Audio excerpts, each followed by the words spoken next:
अस्सलाम वालेकुम, मैं हूं मोहम्मद हारी साहब। देख रहे हैं मेरा यूट्यूब चैनल GPS न्यू बकनवाल।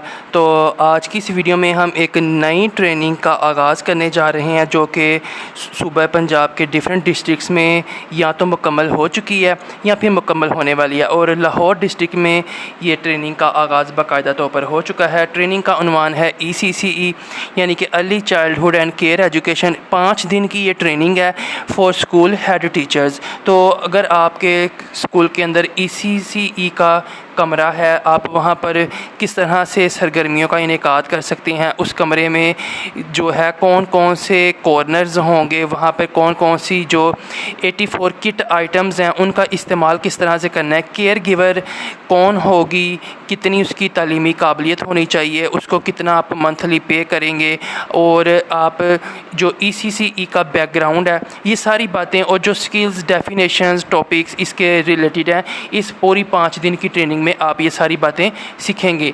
और तो आज के सफ़र में हम पहला दिन है डे 1, तो बाकायदा तौर पर हम अपनी आज की ट्रेनिंग का आगाज़ करते हैं। तो जैसा कि आप देख सकते हैं, जैसे ही आप ट्रेनिंग सेशन के लिए जाएंगे तो आपको सेंटर पर सबसे पहले एक बुकलेट मिलेगी, ठीक है। जैसा कि ECCE ट्रेनिंग जो मेरा स्केड्यूल था वो है यानी कि 24 अगस्त से 29 अगस्त तक 5 दिन की ये ट्रेनिंग है। और इसमें हमारे पास चूँकि ईद मिलादुन्नबी की 26 तारीख को छुट्टी थी, तो इस वजह से 28 की बजाय 29 को ये ट्रेनिंग एंड होगी। तो बाकायदा तौर पर हम अपनी इस ट्रेनिंग का आगाज़ करते हैं। तो सबसे पहले हम देख लें तो ECC ये नया नाम है, ECE पुराना नाम था। नया नाम जो है वो 2017 में दिया गया था। तो पहले क्या होता था, हमारे पास अर्ली चाइल्डहुड एजुकेशन, ठीक है, और अब इसमें एक C का इजाफा हो गया है, तो early childhood and care education. Care का मतलब यहाँ पर देखभाल है। तो सबसे पहले जो बचपन है इसमें जो है सिर्फ तालीम को हम किस तरह से डील करते हैं ये सीखते थे अर्ली चाइल्डहुड एजुकेशन में। लेकिन अब जो बच्चे की देखभाल है, देखभाल में मुख्तलिफ़ फैक्टर्स आ जाते हैं। बच्चे की जिस्मानी सफाई सुथराई, उसकी तहारत, उसने किस तरह से सैनिटेशन करनी है, किस तरह से उसका जो फ़िज़िकल अपीयरेंस है और उसका जो ज़हनी जो सुकून है, किस तरह से ये सारी चीज़ें उसकी देखभाल में आ जाती हैं। तो ये हमारे पास एक छोटा सा तारुफ है। अब जैसे ही आप ट्रेनिंग का आगाज़ करेंगे तो it depends on your master trainer how he deals, how he explains this training to you. तो इधर हमारे पास एक सिनेरियो है। तो सबसे पहले आपसे जो है ना एक सवाल पूछा जाएगा ट्रेनिंग के दौरान कि बच्चों को आवाज़ का आना, ठीक है, यानी कि जो ट्रेनर है वो जो आपसे ट्रेनिंग का आगाज़ करेगा वो लास्ट बेंच पर मौजूद जो टीचर है उससे पूछेगा, हेड टीचर से, कि आपको मेरी आवाज़ आ रही है। तो ये फ़र्स्ट स्टेप है कि जब आप अपने कमरा जमात में जाते हैं ECCE रूम में, तो आप अपने बच्चों से ये पूछते हैं कि आपको मेरी आवाज़ आ रही है। तो आवाज़ का हर बच्चे तक पहुंचना ये फ़र्स्ट स्टेप है। Sir we are unable to hear you, तो इसमें जो मास्टर ट्रेनर है वो जानबूझकर थोड़ा आहिस्ता आवाज़ में बोलेगा ताकि वो रिस्पॉन्स ले सके। जो स्टूडेंट्स हैं, स्टूडेंट्स की फॉर्म में यहाँ पर हेड टीचर्स होंगे तो उनका वो रिस्पॉन्स ले सके। तो उनका जो रिस्पॉन्स था वो ये था कि हमें आपकी आवाज़ नहीं आ रही। तो इसके बाद मास्टर ट्रेनर जो है अपना जो वॉल्यूम है, थोड़ा वोकल्स हैं उनको थोड़ा लाउड करेगा तो आवाज़ आना शुरू हो जाएगी। आगे हमारे पास बच्चे को खौफ से जीना पड़े तो वो बेज़ुबान हो जाएगा या फिर बदज़ुबान हो जाएगा। तो अगर आप बच्चों को जो है बचपन से ही इतना ज़्यादा खौफज़दा कर देते हैं, अगर उनसे गिलास कांच का गिरकर टूट गया और आप उनको फ़ौरन डांट पिला देते हैं कि ये क्या कर दिया तुमने, गिलास ही तोड़ डाला, तुम्हें ध्यान तुम्हारा कहाँ पर होता है, और तुम्हें कितनी बार समझाया है कि इस तरह के काम ना किया करो। मतलब आप उसको इस तरह से डांटेंगे ना तो वो क्या होगा, वो बेखौफ हो जाएगा। या आप क्लास में कमरा जमात में पूछते हैं कि बच्चों ये कौन सा कलर है, ठीक है ना, अब वो कहता है सर ये येलो कलर है, और आपसे कहते हैं उफ़। एक तो आप हमेशा बाकी बच्चों की तरह जो है ना बिहेव नहीं करते, आपको बार बार ये बातें बताना पड़ती हैं, ये येलो कलर नहीं है, ये पैरेट है, मैंने आपको कल भी बताया था। पता नहीं आप क्यों मेरी बात नहीं समझते और आप दिन ब दिन नालायक होते जा रहे हो। अगर आप इस तरह की बातें करेंगे ना तो क्या कि बच्चे के ऊपर एक खौफ पड़ जाएगा। जो इब्तदाई तालीम होती है ना ECCE, तो बच्चा खौफ से क्या होगा, वो बेज़ुबान हो जाएगा। अगली बार जब आप कोई क्लास में सरगर्मी करवाएंगे उसको वही डांट जहन में होगी, तो वो किसी सरगर्मी में हिस्सा नहीं लेगा। तो अभी वो बेज़ुबान हो जाएगा, और जब वो बड़ा होगा तो जो उसने बदज़ुबानी के अल्फाज, गुस्सा, चिड़चिड़ापन सुन रखा होगा अपने बारे में, बड़ा होने के बाद फिर वो ख़ुद भी उसी तरह से बदज़ुबान हो जाएगा। ये सारी बातें हैं। आगे हमारे पास के बच्चे फ़ॉलो करते हैं। मसलन एक बाप ने ज़ुबान से उंगली गीली करके बच्चे को किताब से औराक पलट कर पढ़ा रहा था, और जब पलटते बेटे से सबक सुना तो ABC सुनाते वक्त बच्चे ने भी उंगली गीली करके औराक, यानी कि जो बाप था ना, वो अपने बच्चों को जो है तैयारी करवा रहा था किसी भी तरह से। तो वो क्या करता था, बच्चे से पूछता था, बच्चा कहता था A फॉर एप्पल, ठीक है, B फॉर बॉल, और उसके बाद वो जो उसका वालिद था वो ऐसे थूक लगा के तो सफ़े को टर्न करता था, ठीक है।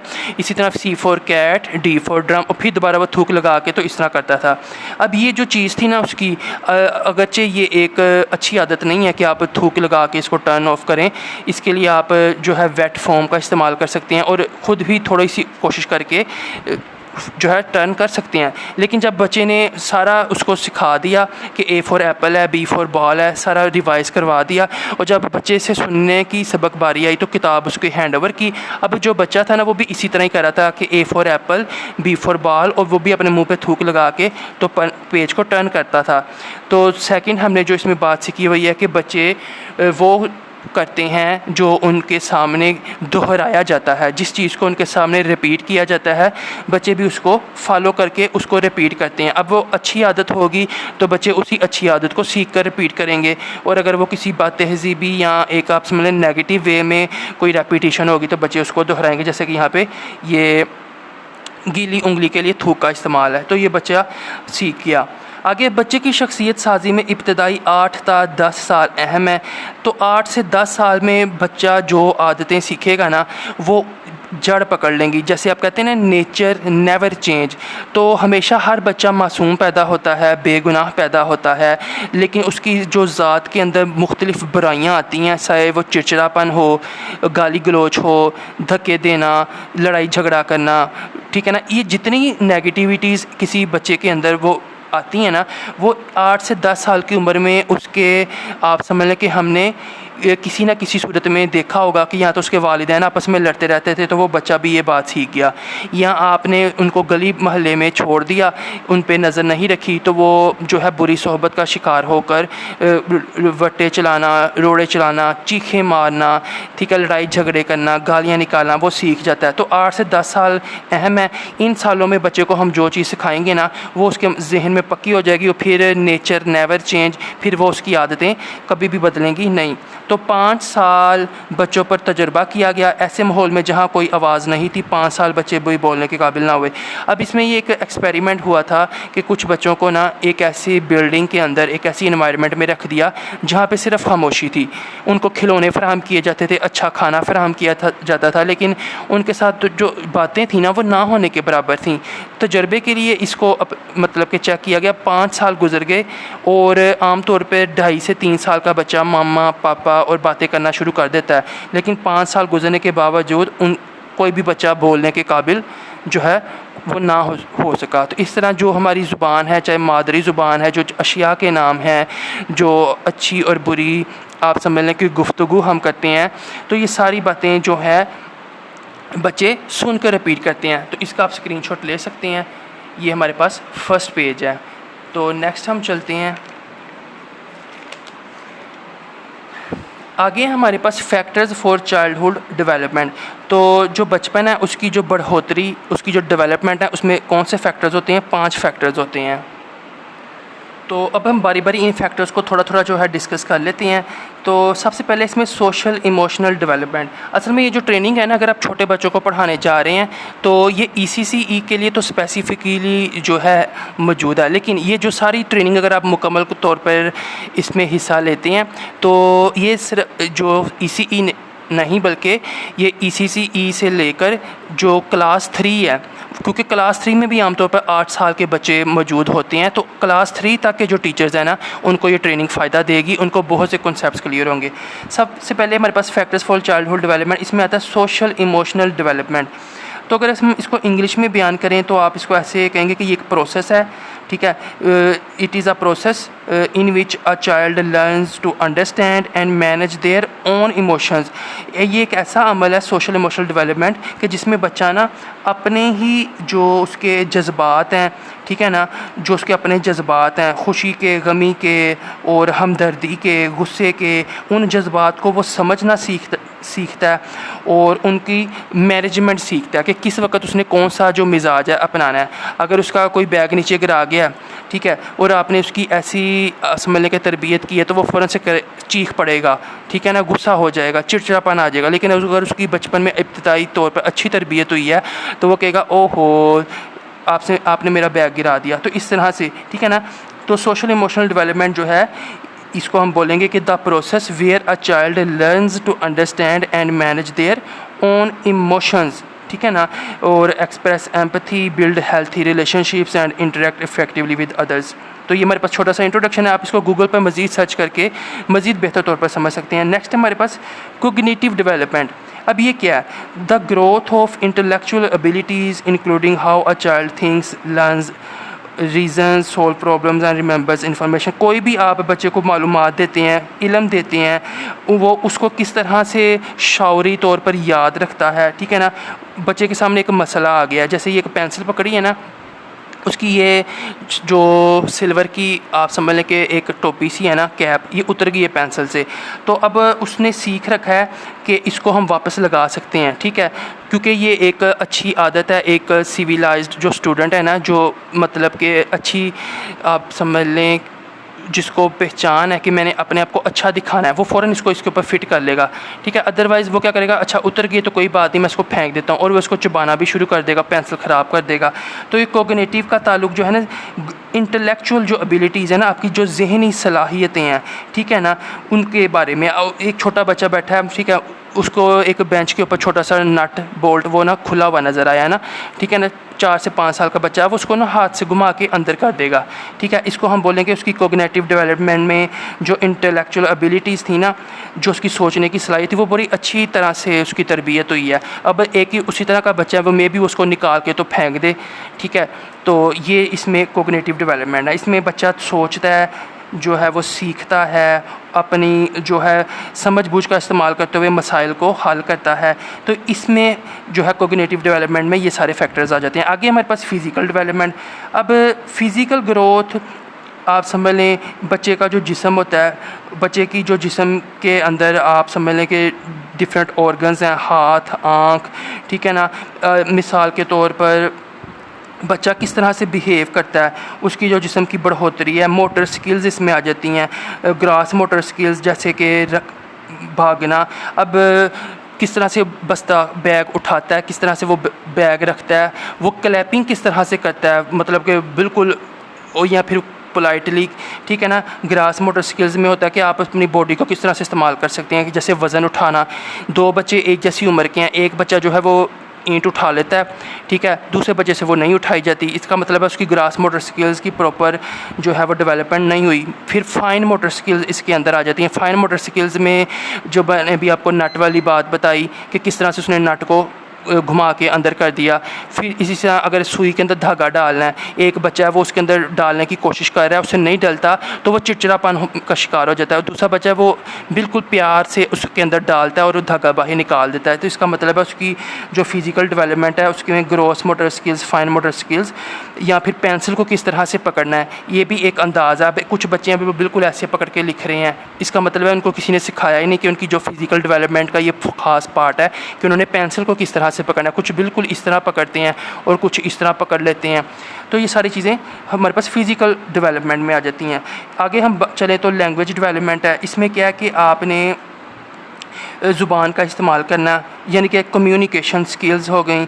आप किस तरह से बच्चे को सिखाएंगे कि उसने किस तरह से बोलना है, जवाब किस तरह से देना है, अल्फाज जो हैं वो रिपीट किस तरह से करने हैं, अपने ख़यालात किस तरह से उनका इजहार करना है, उनकी जो ज़रूरत है, बच्चे को जिस चीज़ की ज़रूरत है उसको अच्छा महसूस हो रहा है, बुरा महसूस हो रहा है, उसके लिए वो किस तरह से मुंह से बताएगा, ये सारी बातें उसकी लैंग्वेज डेवलपमेंट में आती हैं। अब हो सकता है कि एक बच्चा किसी को आवाज़ दे रहा है ना, वो से कहता है ओए, ठीक है ना, इस तरह से आवाज़ देता है। और एक बच्चा इसी तरह वो प्यार से नाम लेकर बुला देता है, ठीक है ना। तो ये सारी बातें लैंग्वेज डेवलपमेंट में आ जाती हैं। तो ये फैक्टर्स हैं, इनको आप डिटेल के साथ खुद भी जो है सर्च आउट कर सकते हैं। अब 5th नंबर पे है हमारे पास होलिस्टिक डेवलपमेंट। अब ये होलिस्टिक डेवलपमेंट क्या होती है कि इसमें आप समझ लें कि जो बच्चे के ग्रोथ है ना, उसके अंदर उसका जहन, उसका जिस्म, उसके जज्बात और उसके जो सोशल कनेक्शंस हैं। एक बच्चा है वो चुपचाप बैठा रहता है, जिसको हम आप इंट्रोवर्ट भी कहते हैं ना, वो किसी से बात नहीं करता, शाय फील करता है, अपने ही हम जबात दोस्तों के साथ वो घुल मिल नहीं पाता, ठीक है ना। तो इसका मतलब है ऐसे बच्चे की होलिस्टिक डेवलपमेंट सही तरह से नहीं हुई। अगर कोई बच्चा एक्टिव है, क्लास में टीचर्स ने पूछा बच्चों एप्पल का रंग कैसा होता है, सारी क्लास ने यक ज़ुबानों के बोला रेड, और एक बच्चा है वो खामोश है, वो नहीं बोल पाया, ठीक है, या उसने बोल दिया रेड, लेकिन जब उससे इंडिविजुअल पूछा गया तो वो जो थोड़ा सा शर्मा गया कि आपने कल क्या खाया था, और वो थोड़ा सा शाय फील कर रहा है। तो ये होलिस्टिक डेवलपमेंट है, जिसके अंदर बच्चे की ग्रोथ, उसका जो जहन है, उसके जो जिस्म है, उसके जो जज्बात हैं, ठीक है ना, या जो चीज़ों को जो पहचान करना है कि किस जगह पे किस तरह से बिहेव करना है, ये सारी चीज़ें होलिस्टिक डेवलपमेंट में आ जाती हैं। तो ये 5 फैक्टर्स हैं जिनका मैंने इंट्रोडक्शन दिया। तो ये जो है फैक्टर्स हैं फॉर चाइल्डहुड डेवलपमेंट। अब आगे आपसे एक सवाल पूछा जाएगा कि ग्रोथ और डेवलपमेंट में फ़र्क क्या है। ग्रोथ कहते हैं इंक्रीज़ इन साइज़ और क्वांटिटी। बच्चा 4 साल का इतना, 5 में इतना हो जाएगा, 6 साल का बड़ा हो जाएगा, ठीक है ना, इसे कहते हैं ग्रोथ। ग्रोथ तकरीबन हर बच्चे की हो जाती है। असल चीज़ होती है डेवलपमेंट। डेवलपमेंट का मतलब है अब जैसे ही बच्चा 6 साल का होगा उसे बोलना तो आ जाएगा, लेकिन अगर वो ओए, तू, तुम इस तरह करके बड़ों से बात करता है, जो है गालियाँ निकालता है, तो उसका मतलब है उसकी ग्रोथ तो हो गई, ठीक है। आपने उसे दूध पिला दिया, खाना वक्त पे दे के ग्रोथ तो कर दी, लेकिन आपने उसकी डेवलपमेंट नहीं की। डेवलपमेंट का मतलब होता है an improvement in quality, skills और एबिलिटीज़। 2 बच्चे हैं ना, दोनों 3 साल के थे, उनको लिखना नहीं आता था, वो 6-7 साल के हो गए, तो उनमें से एक बच्चा जो था उसको लिखना आ गया, दूसरे को लिखना नहीं आया, दोनों का कद सेम था। इसका मतलब है दोनों की ग्रोथ हो गई, लेकिन डेवलपमेंट उस बच्चे की हुई जिसने लिखना सीख लिया। दूसरे बच्चे को जो है कोई बात नहीं, वो टीवी देख रहा है तो टीवी देख रहे, अगर वो गली में खेलने के लिए निकल गया तो कोई बात नहीं, निकल जाए, उस पर तवज्जो नहीं दी गई, तो उसकी जो स्किल्स या एबिलिटीज़ थी या क्वालिटीज़ थी, जैसे मैंने लिखने की मिसाल दी, उनमें इम्प्रूवमेंट कोई नहीं आई। तो ये इसका भी आप स्क्रीनशॉट सेव कर लें। आगे चलते हैं, हमारे पास आपको एक सवाल पूछा जाएगा कि घर की तस्वीर बनाएं। अब सारे, जैसा कि मैंने भी आपके सामने एक जल्दी से एक घर तस्वीर बना दी, जब आप मास्टर ट्रेनर को दिखाएंगे तो आपको आगे से क्या रिस्पॉन्स मिलेगा, इट इज़ अ हट नॉट हाउस। ये एक झोंपड़ी है, ठीक है ना, इसको घर नहीं कहते। घर जो है वो किसी और तरह से होता है, एक खजूर के पत्ते डना। तो ये वो बातें हैं जो कोग्निटिव डेवलपमेंट में आ जाती हैं ना, मिसाल के तौर पर कि आप किस तरह से सोच रहे हैं। लैंग्वेज डेवलपमेंट में भी आप इसको जो है कंसीडर कर सकते हैं, ठीक है। Reasoning, problem solving, remembering of information, जो कि कोग्निटिव डेवलपमेंट की बातें जो हमने पिछले ये 5 फैक्टर्स पढ़े हैं ना, इसमें ये जो कोग्निटिव डेवलपमेंट है, तो इसका मतलब है अब ये एक छोटा सा उसका टेस्ट था, जिसके अंदर आमतौर पर हमारी क्लास में ज़्यादातर 80 to 90% इसी तरह के रिस्पॉन्स आए थे। तो आप देख सकते हैं कि ये घर नहीं है, घर में आप किसी और तरह से उसको ड्रा करेंगे। ये एक हट है, झोंपड़ी है। तो आगे हम चलते हैं, नेक्स्ट हमारे पास क्या चीज़ है,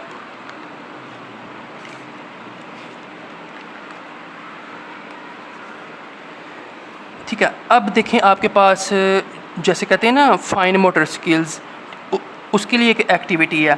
हर पार्टिसिपेंट्स को बोला गया कि वो अपने दाएं हाथ से अपना नाम लिखें, ठीक है। तो इंग्लिश में फॉलो किया गया।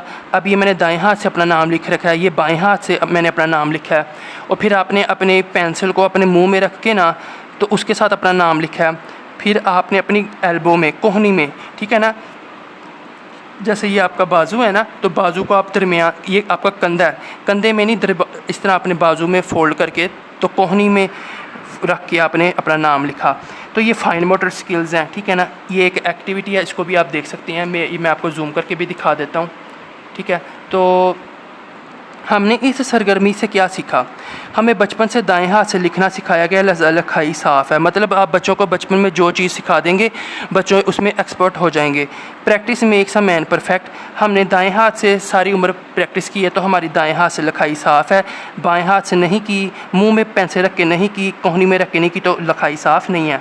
माजूर बच्चों की लिखने में मुश्किलात को समझना, तो जो माजूर बच्चे होते हैं वो किस तरह मुश्किल में लिखते हैं। अगर आपका किसी डिसेबल बच्चे के साथ मतलब कनेक्शन है तो आप उसको हार्श वर्ड इस्तेमाल नहीं करेंगे कि भाई तुम कितना स्लो लिख रहे हो, गंदा लिख रहे हो। ये भी इससे हमें एक सबक मिलता है। फिर लिखने के लिए सबसे बेहतरीन ऑर्गन हाथ हैं, तो अल्लाह ताला ने जो लिखने के लिए हमारा ऑर्गन बनाया वो हाथ बनाया है। तो इसका भी आप स्क्रीनशॉट ले लें ताकि आप इसको बाद में पढ़ सकें। नेक्स्ट है हमारे पास पेज 5। इसमें आगे हमारे पास होलिस्टिक डेवलपमेंट, जिसको हमने पीछे भी देखा था। एन अप्रोच, इसको हम डिटेल के साथ पढ़ लेते हैं। An approach to learning and growth that focuses on nurturing the whole person including physical, emotional, social, intellectual and moral well-being। तो इसको हम होलिस्टिक डेवलपमेंट कहते हैं, जिसके अंदर जो है नशोनुमा होती है पूरे की पूरी शख्सियत की, जिसके अंदर उसकी ज़ाहरी, उसके जज्बात, वो किस तरह एक दूसरे के साथ मिलता जुलता है, उसके जो सोचने की सलाहियतें और अखलाकी जो उसके अंदर बातें हैं ना, किस तरह से वो अच्छे छोटे बड़े से बात करता है। अगर किसी ने उसका गलती से बैग गिरा दिया है तो वो किस तरह मतलब कि चीखना शुरू कर देगा या कहेगा कि ये आपने क्या कर दिया, ओहो। या अगर उससे अपने से कोई गलती हो जाती है तो वो अगले बंदे को कसूरवार नहीं ठहराएगा कि तुमने ही यहाँ पे बैग रखा था, ये तो तुम्हारी गलती है, बल्कि वो उसे सॉरी बोलेगा, ये मेरी गलती है, प्लीज़ आप मुझे माफ़ कर दें। तो ये होलिस्टिक डेवलपमेंट की बातें हैं। तो आगे हमारे पास रिस्पॉन्सिबिलिटीज़ एज हेड टीचर। तो अगर आप हेड टीचर हैं, आपकी क्या ज़िम्मेदारियाँ। ECC starts from home. तो सबसे पहले तो ये है कि आप अपने घर में जो बच्चे हैं आपके अपने, आप उन पर ये सारे तजुर्बात करें। ये जो आपने फैक्टर्स पढ़े हैं, बच्चे की ज़रूरत को उसके बोलने से पहले समझ लेना। अगर किसी बच्चे को वॉशरूम आया है, आप उसके चेहरे से उसके जज्बात, उसकी बेचैनी से समझने के काबिल हों कि बच्चे को प्यास लगी है, उसको किस चीज़ की ज़रूरत है। प्ले बेस्ड लर्निंग, ECCE के अंदर जितनी भी बच्चे लर्निंग करेंगे वो प्ले बेस्ड होगी। उसमें कोई भी पेंसिल या कॉपी का इस्तेमाल नहीं किया जाएगा। बच्चों से कोई सबक ज़ुबानी नहीं सुना जाएगा कि बच्चे डर की वजह से जो है स्कूल से छुट्टी कर लें या वो परेशान रहें कि आज हमने ABC को सुनाना है, कलर नेम्स को सुनाना है। तो इसमें प्ले बेस्ड लर्निंग होगी। ट्रेंड केयर गिवर, आपने जो केयर गिवर रखनी है वो ट्रेन हो। Learning by doing, use 6 corners, आपने क्लास के अंदर 6 कॉर्नर्स, अगली आने वाली वीडियोज़ में हम इनको भी डिटेल से पढ़ेंगे। तो आपने जो मतलब कि मैथ कॉर्नर अलग कर दिया, उसमें सिर्फ बच्चे काउंटिंग से रिलेटेड सीखेंगे, इंग्लिश कॉर्नर, उर्दू वगैरह वगैरह। मसलन बच्चे का फ्रिज से खाने की चीज़ निकालना, एक रैक से खिलौना लेना। तो बच्चे जो है ना लर्निंग बाय डूइंग, ठीक है ना। आप बच्चों से बोलेंगे बच्चों काउंटिंग वाले ब्लॉक्स निकाल के लाओ, तो बच्चा उसमें जाएगा और वो काउंटिंग वाले ब्लॉक्स निकाल के ले आएगा। इसमें से 3 निकाल के यहाँ पे रख, तो इस तरह ये आप पढ़ सकते हैं। आगे फिर एवरी किड इज़ यूनिक, हर जो बच्चा है वो यूनिक है। चाइल्ड सेंटर्ड लर्निंग, जो भी लर्निंग करनी है वो अपने चाइल्ड सेंटर्ड करनी है। अगर किसी बच्चे को 2 बार बात बतानी पड़ रही है तो अब 2 बार बताएं, 3 बार बतानी पड़ रही है तो 3 बार बताएं। तो इन सिविलाइज्ड वे, ठीक है ना। मसलन बच्चा जो करना चाहे उसे करने दें। इसी तरह आप अक्सर क्लास में मॉनिटर बना लेते हैं या एक जो बच्चा उसको लाडला बना लेते हैं ना, रहने दो खुद ही जो मतलब कि आमना है ना वो कर लेगी। चाहो आमना आप बाल उठा के लाओ, नहीं आप बैठे रहो, आप आमना अभी ले आती है। इसी तरह आप घर में भी अगर आपके 2 से 3 बच्चे हैं तो आप उनमें जो है बैलेंस रखें, एक ही बच्चे को हीरो या लाडला ना बनाएं। तो बच्चे की तवज्जो बदल दें या मोबाइल, अगर बच्चा मतलब ना करता है ना मिसाल के तौर पर, तो आप बच्चे की तवज्जो बदल दें, मोबाइल मांगने पर दे दें। मिसाल के तौर पर अगर बच्चा मोबाइल बार बार मांग रहा है ना, तो या तो आप मोबाइल उसको बच्चे को दे दें या फिर उसको ये ना कहें मैंने नहीं देना। ना कहने की जो वजह है ना उसको आप बदल दें। तमाम बच्चों को एक जैसी अहमियत दें। क्लासरूम या घर में एक ही बच्चे को तमाम टास्क तस्वीज़ ना करें। इसका भी आप स्क्रीनशॉट ले लें और आप इसको जो है बाद में पढ़ सकते हैं। तो आगे हमारे पास कुछ उम्र के बारे में बातें। ECC के अंदर आपने कोशिश करना है जिन बच्चों को बिठाना है उनकी उम्र 8 साल तक होनी चाहिए, इससे ज़्यादा नहीं होनी चाहिए। क्लास में जो बच्चों की स्ट्रेंथ है वो सिर्फ 20 स्टूडेंट तक हो, 15 से 20, ठीक है ना। ये नॉर्मल जो है ना, वरना आपका जो माहौल है ECC का वो डिस्टर्ब होगा। हाँ, अगर आपकी बहुत ज़्यादा स्ट्रेंथ हो गई है तो आप 25 तक लेके जा सकते हैं और इसकी लास्ट जो हद है वो 30 है, क्योंकि आपको जो कमरा जमात में चेयर्स स्पेसिफिक जो है वो परचेज़ करने के लिए दी गई हैं वो भी 30 हैं। लेकिन वेल एंड गुड जो स्ट्रेंथ है वो सिर्फ 20 या 20 से ज़्यादा बच्चे नहीं होने चाहिए। मेक पोर्टफोलियो, आपने हर अगर 20 बच्चे हैं तो हर बच्चे की एक फ़ाइल बनानी है, उसका पोर्टफोलियो बनाना है। उसने किस दिन छुट्टी की, किस दिन उससे क्या चीज़ पूछी गई उसको नहीं आई, किस दिन उसने क्या चीज़ पूछी गई तो उसने इम्प्रूवमेंट की, उसको दोहराया, क्या चीज़ उसने नहीं बताई, ये उसका पोर्टफोलियो है। मिसाल के तौर पर टीचर की जो सर्विस बुक होती है ना, वो उसका पोर्टफोलियो है। उसमें उसका कब ग्रेड बढ़ा, उसकी तालीम, उसका कितना एक्सपीरियंस हो गया, उसको कब जो है सज़ा वगैरह मिली, पनिशमेंट जिसमें आप समझ लें डिस्पोजल वगैरह, ठीक है ना। तो ये इस तरह अपने बच्चों का पोर्टफोलियो बनाना है। केयर गिवर की जो तनख्वाह है वो 8,000 होगी, छुट्टी का टाइम उसका 11 बजे है। इसके बाद आप खुद मैनेज कर सकती हैं। अगर आप उसको 12-1 बजे आम बाकी स्कूल के साथ छुट्टी देते हैं तो आप उसकी या तो सैलरी को इनक्रीज़ करें, ठीक है, ये ऑफ द रिकॉर्ड बात है। अदरवाइज़ आपके सामने है कि ये 8,000 उसकी तनख्वाह है और 11 बजे ऑफिशियल उसका टाइम है। इसके बाद वो घर जा सकती है। आगे हमारे पास 6 कॉर्नर्स इन ECC रूम, ये कमिंग डेज़ में जो आ रहे हैं उसमें हम इन कॉर्नर्स को सीखेंगे इन कमिंग डेज़। हर सरगर्मी की वीडियो बना कर रिकॉर्ड में रखें। आपने हर कॉर्नर में जो भी एक्टिविटी करवानी है डेली बेस पर, तो आपने उसकी एक वीडियो बना के उसके पास उसका रिकॉर्ड अपने पास रखना है ताकि हायर अथॉरिटीज़ जब आएँ तो आप उनको वो चेक करवा सकें। टाइम टेबल इसमें 3 घंटे होंगे, ठीक है ना। तो मतलब कि 11 बजे तक आपने वाइंड अप करना है। उसमें 3 घंटों में आपने कवर करने हैं ऑल 6 कॉर्नर्स। मैनेज टाइम, एक ही कॉर्नर पे ज़्यादा टाइम नहीं देना, इक्वली हर कॉर्नर को टाइम देना है।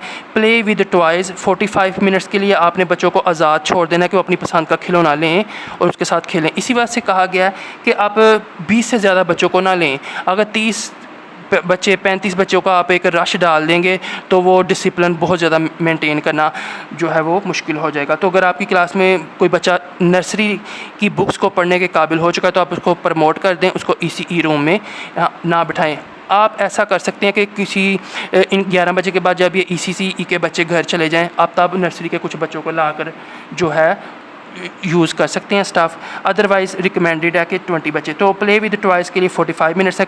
Class incharge is just assistant, आप फुल जो अथॉरिटी है वो केयर गिवर को दे सकते हैं। क्लास इंचार्ज उसकी असिस्टेंट उसकी रहनुमाई कर सकता है, ठीक है ना। But can do this duty fully as well in presence of care giver. अगर केयर गिवर अभी नया मतलब आपने इसको रखा है, वो खुद सीख रही है, अगरचे इसमें केयर गिवर की भी ट्रेनिंग होगी, तो जो क्लास इंचार्ज है अगर वो वेल ट्रेंड है, ठीक है ना, तो वो उसकी मदद भी कर सकता है। इसका भी आप स्क्रीनशॉट सेव कर लें। आगे हमारे पास 6 पिलर्स ऑफ ECCE। इसमें हमारे पास सैनिटेशन आ जाती है। तो इसमें बच्चों को, क्योंकि हमने अलीबे पेंसिल पकड़ना ये नहीं सिखाना, हमने बच्चों को जैसे जापान के अंदर बच्चों को इखलाकियात और ज़िंदगी गुजारने की इब्तदाई जो महारतें हैं वो सिखाई जाती हैं। तो ECC में सबसे पहले है sanitation, how to use toilet. आप बच्चे को टॉयलेट करना सिखाएंगे, टॉयलेट और बच्चे या बच्ची की सफाई, यानी कि टॉयलेट करने के बाद किस तरह से आपने अपनी तहारत को करना है। हेल्थ एंड हाइजीन, फिर इसमें दूसरा जो पिलर है ना ECC का, वो है हेल्थ और हाइजीन। इसको हेल्थ में हमारे पास क्या चीज़ है, doing task without mental and physical burden. आप जब किसी को कोई काम कहें और वो मतलब कि ज़हनी या जिस्मानी बोझ समझे बगैर वो काम कर दे तो हम कहते हैं वो हेल्थ। यानी कि अगर आपको बुखार चढ़ा है ना, आपको कोई काम कहेगा करने को तो आप नहीं करेंगे, क्योंकि आपको इसी तरह अगर आपको ज़हनी तौर पर कोई टेंशन है, ठीक है, कोई प्रेशर है, लेकिन आप बीमार नहीं है फिर भी आप वो काम नहीं करेंगे। तो ये हमारे पास बेसिकली हेल्थ की डेफिनीशन है, ज़हनी और जिस्मानी बोझ महसूस किए बगैर अमूर ज़िंदगी सर अंजाम देना। आगे हाइजीन का मतलब होता है क्लीनलीनेस, ठीक है ना, और क्लीनलीनेस हफ़्ज़ाने सेहत के असूलों के मुताबिक अमल करना हाइजीन कहलाता है। मिसाल के तौर पर कुछ साल पहले जब कोरोना आया था ना, तो किसी को पाकिस्तान में इतना नहीं मालूम था कि हाथ किस तरह से हमने धोने हैं, उसके जो स्टेप्स हैं, जो आपने ये फिंगर्स को किस तरह से, थंब को किस तरह से रब करना है उल्टे हाथ में, तो ये सारे स्टेप सिखाए गए थे बाकायदा तौर पर स्कूलों में जाके। तो ये हफ़्ज़ाने सेहत के असूलों के मुताबिक सफाई करना हाइजीन कहलाता है। फिर है खुद मुख्तार बनाना, kids must be self sufficient. अब बच्चे ने जो है टॉयलेट किया है, ठीक है, तो वो सेल्फ सफिशेंट हो, उसे मालूम हो कि ख़ुद को किस तरह से तहारत करनी है और वहाँ पे टॉयलेट में कम्बोर्ड वगैरह में किस तरह से पानी बहाना है और अपने हाथ किन स्टेप्स के साथ धोने हैं वगैरह वगैरह। तो ये हमारे पास सेकंड पिलर है। थर्ड पिलर है फ़िज़िकल डेवलपमेंट, जिसके अंदर ग्रॉस मोटर स्किल्स आ जाती हैं। और इसमें हमारे पास है कि आप समझ लें कि बॉडी मैस इंडेक्स मेंटेनेंस, ये यहाँ पे B आएगा, ठीक है। बॉडी मास इंडेक्स मेंटेनेंस, ये आप पर सर्च कर सकते हैं बॉडी मास इंडेक्स क्या होता है। ये आजकल आप इस ऐप में भी इस्तेमाल कर रहे हैं। तो उम्र के हिसाब से जिस्म और वज़न की बढ़ोतरी, कुछ लोगों की उम्र नहीं होती इतनी, वो 3-4 साल का छोटा सा बेबी होता है और उसका जो वज़न है बहुत ज़्यादा बढ़ जाता है, तो इसका मतलब उसका बॉडी मास इंडेक्स मेंटेन नहीं है, ठीक है ना। तो इसी तरह coordination between muscles and mind, ठीक है ना, आप का जो जहन है और आपकी जो मसल्स हैं वो किस तरह से आपस में कोऑर्डिनेट करते हैं, ठीक है। अब इसमें हमारे पास फाइन मोटर स्किल्स कहते हैं बारीक मशीनरी बढ़ोतरी वगैरह, मिसाल के तौर पर आप सुई में धागा डाल रहे हैं तो ये फाइन मोटर स्किल्स में आएगा। और ग्रॉस मोटर स्किल्स में बड़े मसल्स की बढ़ोतरी है, ठीक है ना। फाइन में बारीक मसल्स की बढ़ोतरी और ग्रॉस मोटर स्किल्स में बड़े मसल्स की बढ़ोतरी, जैसा कि वज़न उठाना, ये मैंने आपको पीछे भी वीडियो में दिखाया।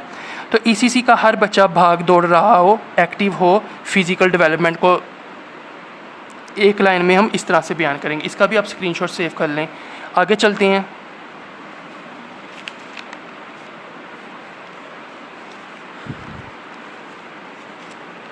अब हमारे पास ये 3 फैक्टर्स आ जाते हैं।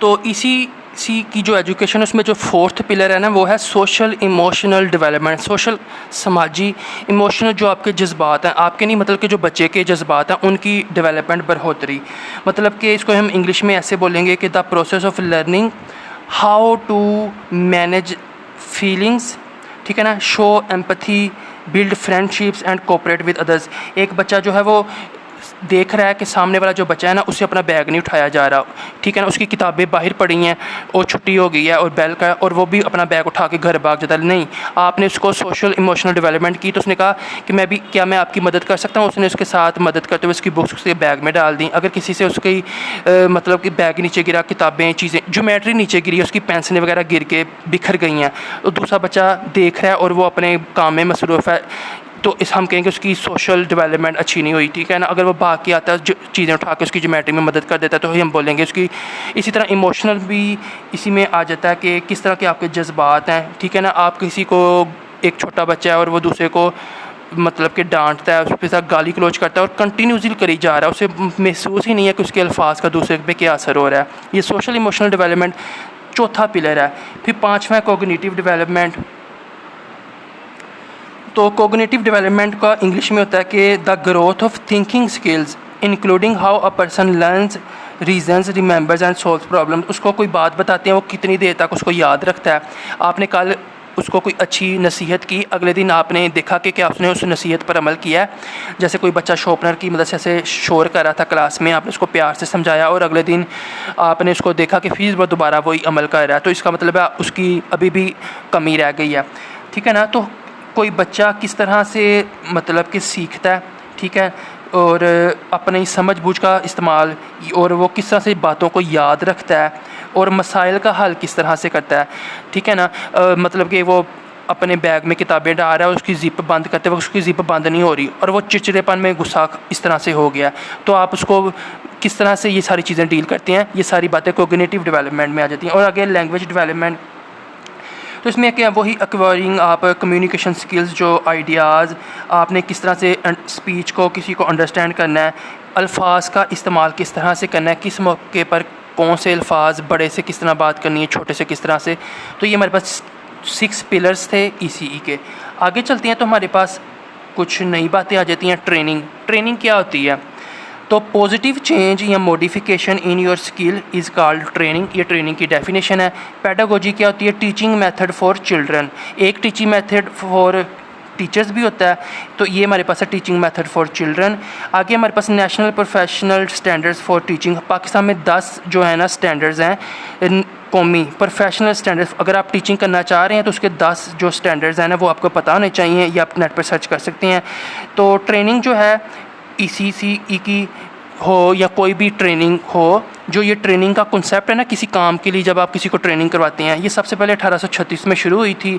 लॉर्ड मैकाले ने जो है ना 2 तरह के स्कूल ऑफ थॉट्स थे, एक ओरिएंटल स्कूल ऑफ थॉट्स, एक एंग्लिसिस स्कूल ऑफ थॉट्स।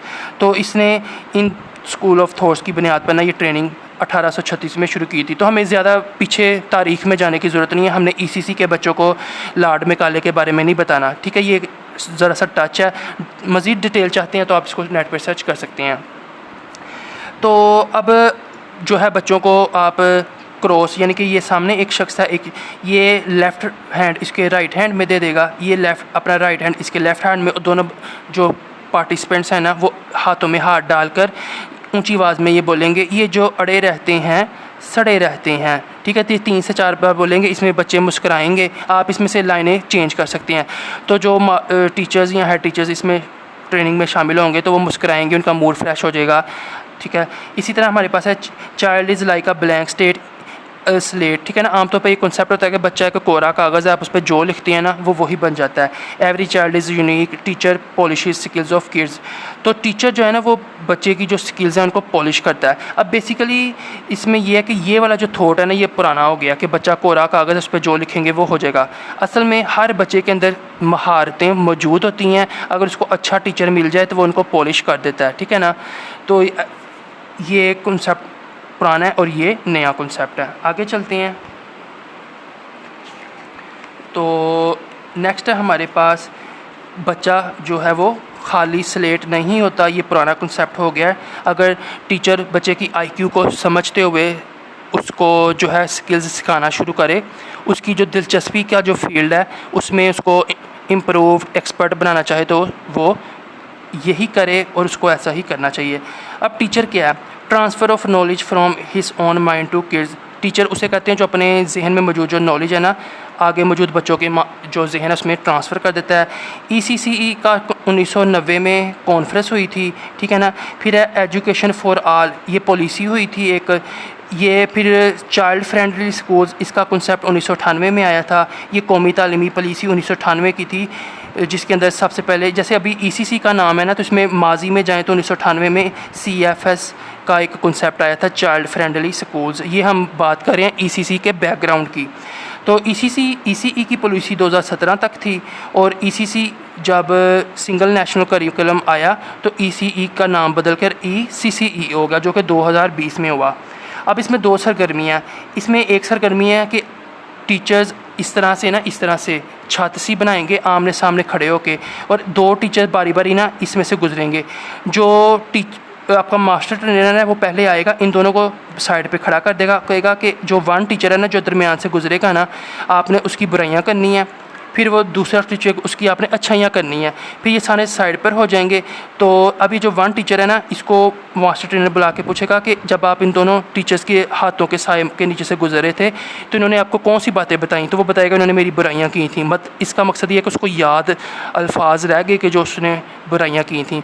तो जो अच्छाइयाँ की होंगी वो भी फिर बताएगा। एक सरगर्मी ये है।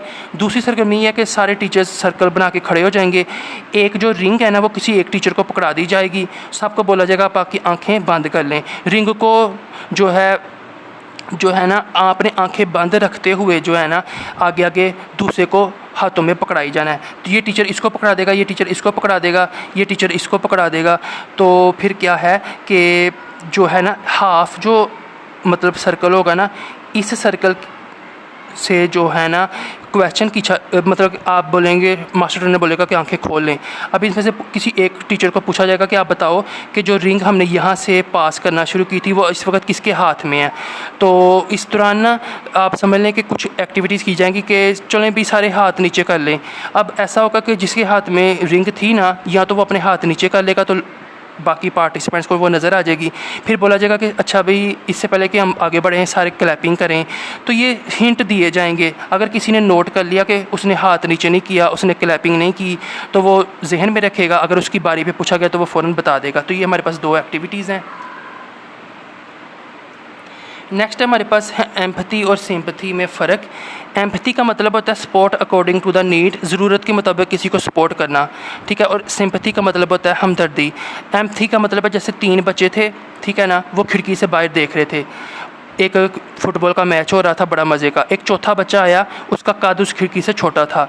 उन बच्चों ने अपने जो है ना समझ लें कि बुक्स निकाल कर साइड पे रख दी, ऊंचा कर दिया। उस बच्चे को बोला, अब इसमें हम ये वाला कॉन्सेप्ट समझाने के लिए अब आप ये नहीं कहेंगे कि उसमें अल्लाह का नाम लिखा था, इस्लामियात की किताब थी।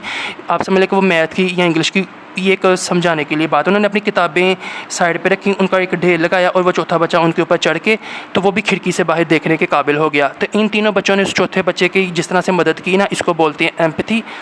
और सिंपैथी का मतलब होता है हमदर्दी। तो ये थी बेसिकली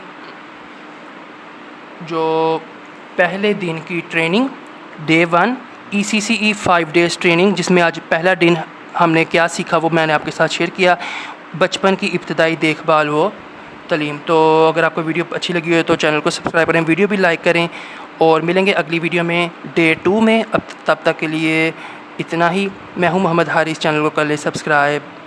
अल्लाह हाफिज़।